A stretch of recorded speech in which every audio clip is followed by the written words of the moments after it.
पालकमंत्री पदावरून रायगडमधील शिवसेना अधिक आक्रमक झाले आहे। पालकमंत्री पदाचा तिढा सुटत नाही तोपर्यंत जिल्ह्यात राष्ट्रवादी सोबत युती नाही असं आता बोललं जात आहे। आमदार महेंद्र दळवी यांनी तटकरेंना इशारा दिला आहे।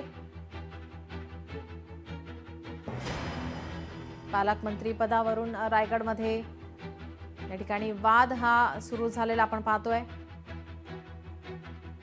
उद्भवलेला वाद हा जोपर्यंत संपत नाही तो पण खऱ्या अर्थाने महायुतीकडे न बघताना युतीच्या माध्यमातून आम्ही स्वायत्त निवडणुकीला म्हणजे जिल्हा परिषद, पंचायत समिती, नगरपालिका, ग्रामपंचायतींना आम्ही सामोरे जाणार आहोत। आणि म्हणून त्यावेळेला आम्ही सूत्रवाच्य केलं हे सत्य आहे। कारण आतापर्यंतच्या राजकीय इतिहासामध्ये सन्माननीय खासदार तटकरे साहेबांनी आम्हा सगळ्यांनाच चीट केलं हे त्रिवार सत्य आहे। आणि तटकरे साहेबांनी ते पालकमंत्रीवर बरेचशेंना देणं ही काळाची गरज होती।